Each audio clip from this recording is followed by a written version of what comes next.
Fala gurizada, tudo certo? Sejam bem-vindos a mais um vídeo do nosso canal. Hoje eu vou falar sobre as primeiras palavras do Taison como jogador do Inter. Ele falou um pouquinho sobre o seu posicionamento e como ele pode jogar nessa equipe do Miguel Ángel Ramírez. Vamos falar também sobre o sorteio da terceira fase da Copa do Brasil, a lista de inscrição dos jogadores do Inter na Copa Libertadores da América e muito mais. Roda a vinheta.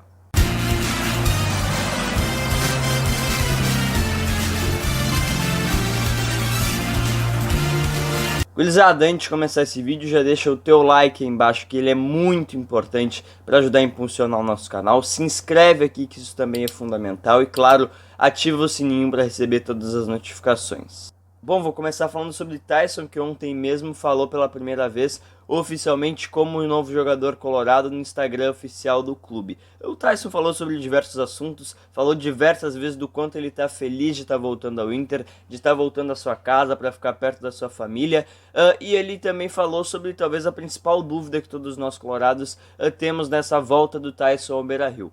Onde vai jogar o Taison no esquema do Miguel Ángel Ramírez? Porque lá no Shakhtar, quem observou minimamente como ele jogava por lá, percebeu que ele jogava como um meia atacante, o último cara do meio campo que chega colando no centroavante, quase como uma espécie de segundo atacante. E no esquema do Miguel Ángel Ramírez a gente não tem esse cara, a gente tem ali um tripé de meio campistas com o primeiro volante, que hoje é o Dourado, outro cara que é fixo, que é o Edenilson, titularíssimo, e aí essa terceira vaga fica em aberto, às vezes joga Praxedes, às vezes joga Maurício, e aí talvez esse seja o lugar em que o Taison possa jogar.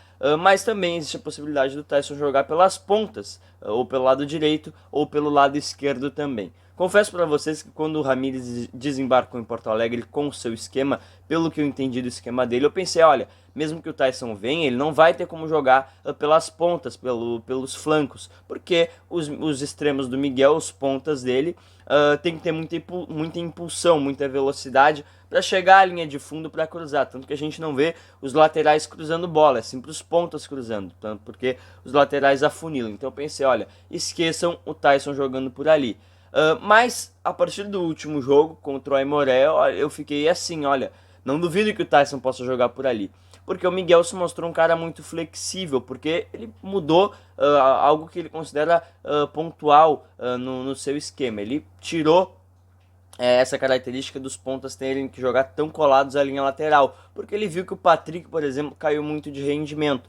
Então ele pegou, botou o Palácios pela esquerda, o Patrick pela direita e falou para eles afunilarem mais um pouco. E com essas características eu não descarto que o Taison possa jogar por ali, porque ele é um cara que ainda tem velocidade para jogar pelos lados, não tanta velocidade para chegar à linha de fundo, mas ele pode jogar aberto por um dos lados, afunilando. Então, talvez com essas características eu não descarte que o Taison possa jogar por ali. E o Taison falou sobre isso, falou exatamente o que eu disse, que ele jogava como meia atacante lá na Ucrânia, mas que também que podia jogar como ponta aqui no Inter, mas que preferia jogar pelo meio, que ele se sentia mais à vontade por aqui. Mas vamos combinar que esse não é o principal problema, né? O Taison, como disse, é um craque, se tiver que botar ele de lateral esquerdo, de lateral direito, ele vai jogar. Eu acho mais interessante que ele jogue nessa função do Praxedes, apesar de gostar muito do Praxedes, acho que ele seria um cara fundamental por ali, porque a gente viu muitas vezes o Inter trocando bola, aí quando chegava na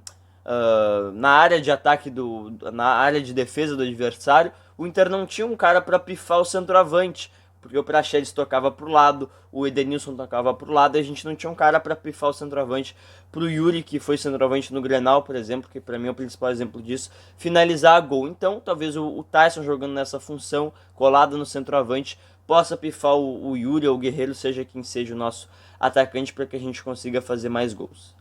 Bom, vamos falar agora sobre a lista da Libertadores, porque o Inter já enviou a Conmebol os seus quase 50 jogadores inscritos para a fase de grupos da competição. Eu digo quase porque, curiosamente, o Inter enviou apenas 49 nomes, quando é permitido 50.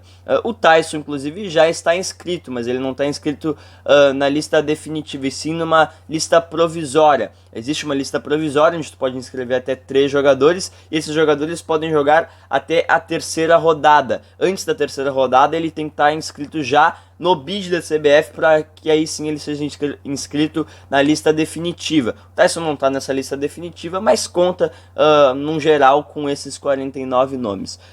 Um fato que chama atenção é que exatamente esse, o Inter inscreveu apenas 49 ao invés de 50. E não é porque o Inter não tinha nome para inscrever, porque o Inter inscreveu quase 20 jogadores das categorias de base e muitos deles nem estrearam no time profissional, como o lateral Tauan Lara e também o Vinícius Tobias. O Tauan Lara, inclusive, que está vestindo a camisa número 6, já que o Moisés veste a camisa número 20. Então isso é um fato curioso. Por que o Inter deixou esse nome aberto? Porque poderia pegar simplesmente mais um guri e botar naquela vaga, já que o Inter já inscreveu tantos guris, inscreveu o Marcos Guilherme, que não deve ficar, Lindoso não deve ficar, o Rodinei, que também não deve ficar, tem contrato se encerrando. Então fica essa dúvida, será que o Inter está guardando essa vaga para mais um cara? Será que é o Cuesta que está vindo lá do Independiente Medellín, ou será que o Inter está esperando, guardando essa vaga para uma contratação que está engatilhada, que a gente ainda não sabe? O Colar, por exemplo, o Lucas Colar, citou no vídeo dele que o Inter pode estar guardando essa vaga para um volante, já que essa talvez seja a principal posição que o Inter está buscando no mercado, já que o Miguel entende que precisa de uma reposição para o Dourado, já que o Lindoso deve estar de saída e o Inter entende que o Johnny ainda é muito verde, ainda não está pronto. Então fica essa dúvida, uma lista entre aspas enigmática do Inter, que acabou não inscrevendo os 50 jogadores permitidos. E por último, rapidamente, sobre o sorteio da terceira fase da Copa do Brasil, já que o regulamento mudou e agora mesmo as equipes classificadas para Libertadores começam a jogar competição na terceira fase e não nas oitavas, como era antigamente. Vamos combinar, se existe justiça no futebol, deveria ocorrer dessa forma.